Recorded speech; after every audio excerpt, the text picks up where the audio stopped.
आत्मा और परमात्मा, इन दोनों का जेंडर क्या है, कोई जेंडर है भी कि नहीं, इसको ग्रामर से, शास्त्रों से और तर्क से समझेंगे।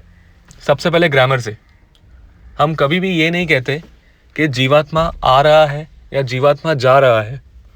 हम हमेशा जीवात्मा को एज अ फीमेल एड्रेस करते हैं कि जीवात्मा आ रही है, जीवात्मा जा रही है, जीवात्मा प्रवेश कर रही है। हम हमेशा जीवात्मा को एज अ फीमेल एड्रेस करते हैं। अब सेम चीज़ परमात्मा के केस में देख लेते हैं। हम सेम चीज़ ये नहीं कहते कि परमात्मा आ रही है या परमात्मा जा रही है। हम हमेशा परमात्मा को एज अ मेल एड्रेस करते हैं। हालांकि हम एटिकेट्स में ये कह देते हैं कि परमात्मा आए हैं, परमात्मा जाएंगे, मगर उसके पीछे सूक्ष्म तरीके से हम उनको मेल ही मानते हैं, एज अ मेल एड्रेस करते हैं। परमात्मा आएगा, परमात्मा जाएगा, हम जनरल भाषा में ऐसे ही कहते हैं। तो ग्रामेटिकली अगर देखें तो परमात्मा मेल प्रतीत हो रहा है और जीवात्मा फीमेल। अब आ जाते हैं शास्त्रों से। पुरुष सूक्त से और भगवत गीता के 5.29 से हमें यह पता चल रहा है कि कृष्ण कह रहे हैं, भोक्ताराम यज्ञ तपसाम सर्वलोक महेश्वरम सूर्यदम सर्वभूतानाम ज्ञात्वा माम शांति मृच्छति। इसका क्लियर ट्रांसलेशन यही है, मतलब यही है, एसेंस यही है कि कृष्ण कह रहे हैं कि सारे यज्ञों का और तपस्याओं का भोक्ता मैं हूं, यानी कृष्ण। सूर्यदम सर्वभूतानाम, अन्य सभी जीवात्माओं का मैं सूर्यद हूं, यानी भोक्ता तो वही है, हम भोक्ता नहीं है, हम भोग्य हैं, जिसका भोग किया जा रहा है, जिनकी तपस्याओं का भोग किया जा रहा है। तो अगर शास्त्रों से हम देखें, ऐसे बहुत सारे एनोटेशंस मिलते हैं।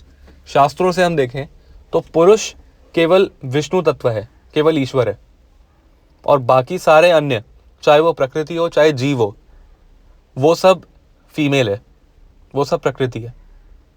तो शास्त्रों से भी हमें ये पता चल रहा है कि परमात्मा पुरुष है, यानी मेल, यानी विष्णु तत्व, और उनके अलावा सभी तत्व फीमेल है, इंक्लूडिंग हम।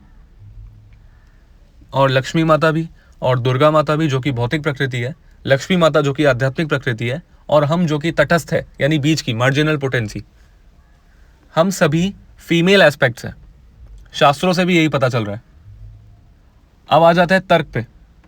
मगर हम ये भी जानते हैं कि जेंडर का, यानी आत्मा का कोई जेंडर नहीं होता, और परमात्मा का भी जेंडर ऐसे कहा ही जाता है कि उनका कोई जेंडर नहीं है। मगर यहाँ पे मेल और फीमेल क्लियरली दिख रहा है। तो इसका मतलब क्या है, इसको एक एग्जाम्पल से समझते हैं। जैसे अर्जुन एक वैष्णव है, वो एक भक्त है, वो भी एक जीव तत्व है, मगर वो तो एक मेल बॉडी में। और ये बताया जाता है कि द्वारिका धाम में अर्जुन का ये इटर्नल फॉर्म है कि वो एज अर्जुन है, द्वारिका धाम में सर्व करते हैं। तो फिर वो तो फीमेल हुए उसका मतलब, मगर वो है मेल। तो यहाँ पे कैसे समझेंगे हम इसको?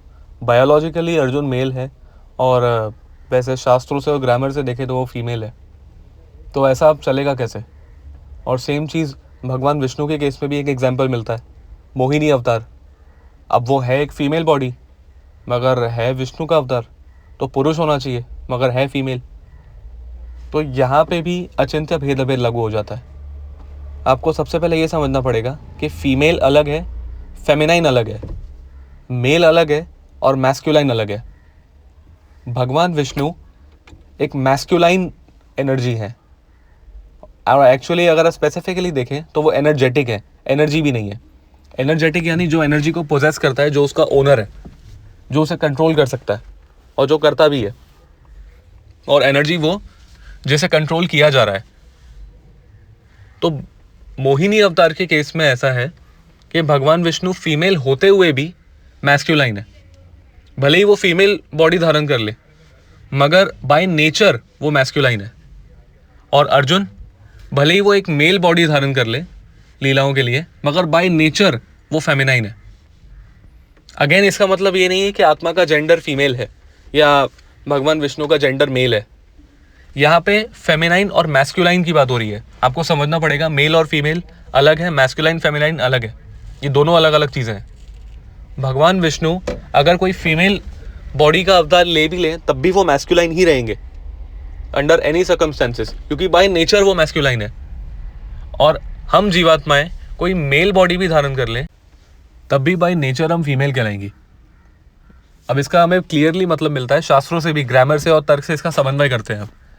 जब भी हमें ग्रामर से ये पता चलता है कि हम फीमेल हैं, तो इसका मतलब हमें ये एक्सेप्ट करना है, हमें ये उसको समझना है कि वहाँ पे फेमिनाइन की बात हो रही है, ना कि फीमेल की।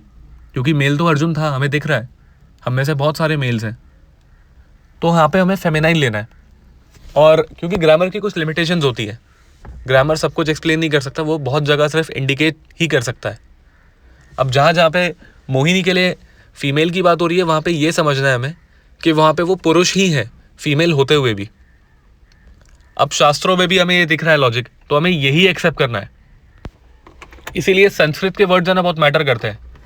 हम अर्जुन के लिए या किसी जीवात्मा के लिए अगर वेदों को ये कहना होता कि ये फीमेल है, तो वेद सीधा सीधा है ना स्त्री कह के छोड़ देते।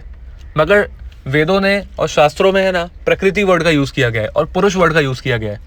पुरुष का डायरेक्ट मतलब मेल भी है और मैस्कुलाइन भी है, मगर स्त्री का डायरेक्ट मतलब सिर्फ फीमेल ही है। आप स्त्री को फेमिनाइन नहीं कह सकते, स्त्री का डायरेक्ट मीनिंग है फीमेल। इसीलिए शास्त्रों में प्रकृति शब्द यूज़ किया गया है जीवात्माओं के लिए और मटीरियल नेचर के लिए। प्रकृति उसका मतलब ही होता है फेमिनाइन। तो ये समन्वय शास्त्रों से भी हो जाता है। पहले आपको एज अ मेल और फीमेल समझाया जाता है, फिर जब आप तर्क से इसको समझते हो तब आपको पता चलता है कि नहीं, एक तो एक्चुअली में मेल और फीमेल नहीं, ये मैस्कुलाइन और फेमिनाइन है, यानी पुरुष और प्रकृति है। फिर भी अगर कोई क्वेरी या आर्ग्यूमेंट रह गया हो तो नीचे कमेंट सेक्शन खुला पड़ा है। आप कोई ऑब्जेक्शन, एग्जाम्पल, दोनों को कोट करने के लिए आप फ्री हैं। जय श्रील प्रभुपाद। हरे कृष्णा।